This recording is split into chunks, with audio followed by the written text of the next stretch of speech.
Hi everyone. In today's video, I'd like to share with you some tips on how to create some simple pads using Yuhi's software Zebra. Now this is the sort of sound I was going for. It's a very cinematic synthesizer pad sound.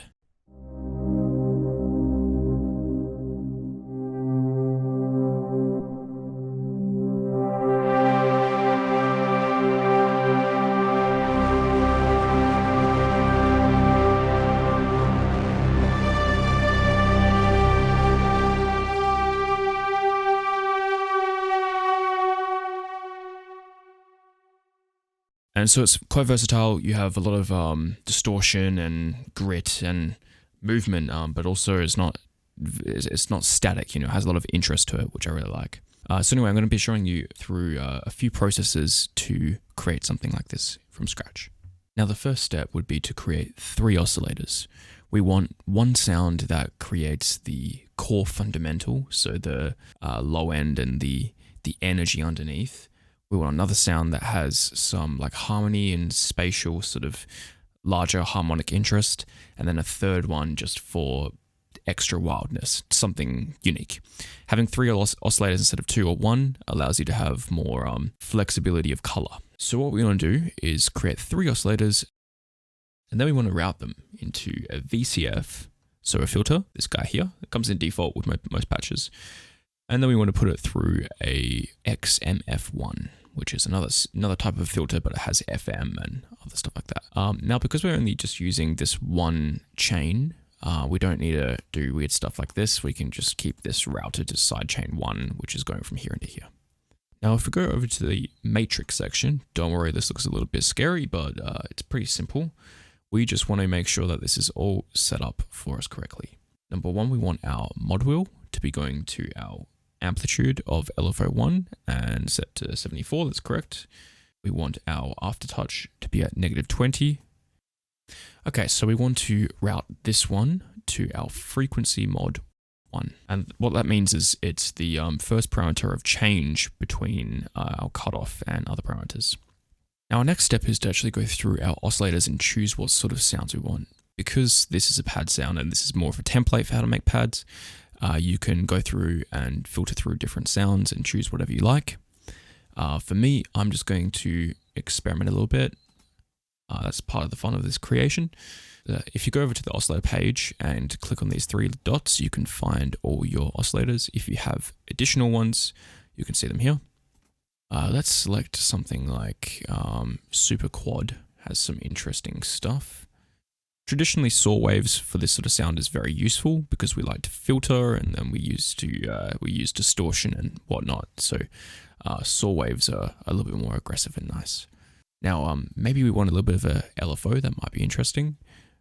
So like a tremolo sort of sound, and then a third one let's make it a little bit weirder. So let's go to like geomorph or something like that, which has some stranger, weird stuff. Anyway, so let's have a listen to how those sound. That's still basically our default because we haven't changed any of the envelopes or things like that. So let's move on. For these extra oscillators, we want a bit more movement. We want some interest. So panning is a great way to illustrate movement. What I'll do is I'll set up LFO2 for both of this 2 and 3. And for this one, I'll just keep it at, let's go like to 4% or something like that. And this one will go a little bit more wild. Next, what we want to do is to change some of the parameters on our filters. If we bring up the cutoff a little bit, bring down our envelope, and then route this to our mod wheel, this allows us to control our filter through a modulation wheel, as well as an initial peak of a sound when you first strike a key. On this is where we want it to be a low cutoff, envelope 2, and mod wheel. Bring up the frequency modulation a little bit, and then also modulate this with the mod wheel. Basically, we are routing a series of parameters all through the modulation wheel to enable us to have movement when we're playing it. So it has a little bit more inspiration and energy when we're improvising.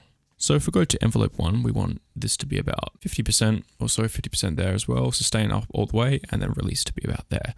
Velocity can stay as is because then we get a little bit of a different sound every time we play a key. Envelope 2, we want about 20% on our attack. We want our decay to be at about 70 and our sustain to also be at about 70. release up there as well, and we can keep the velocity where it is. Now our next step is to change some of these parameters here. This is where we can get into the nitty-gritty sort of stuff. So LFO1, we can keep this at 3, 1/4 sine wave.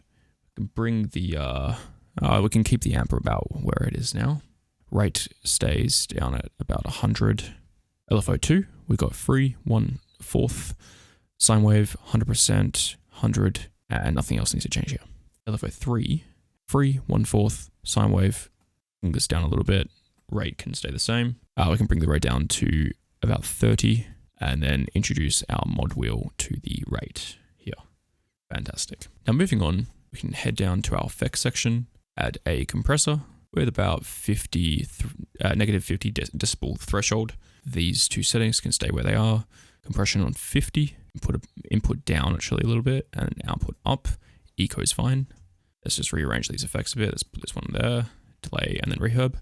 Delay, we want to change this to half a note and keep us on stereo 2. Feedback up a little bit, bring the high pass up a bit as well, and bring the mix up a bit.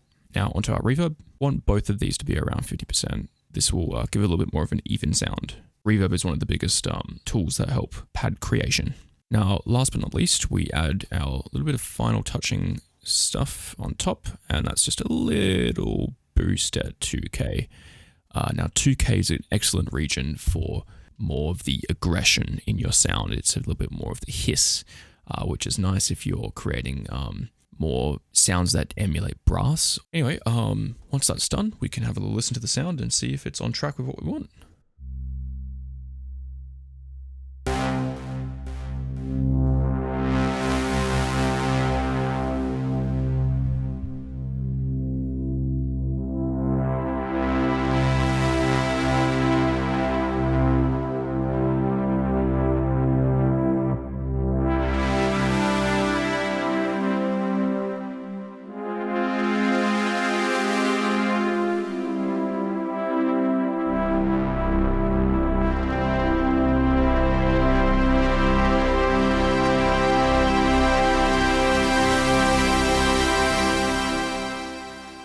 Thanks for watching, and I'll see you guys in the next video.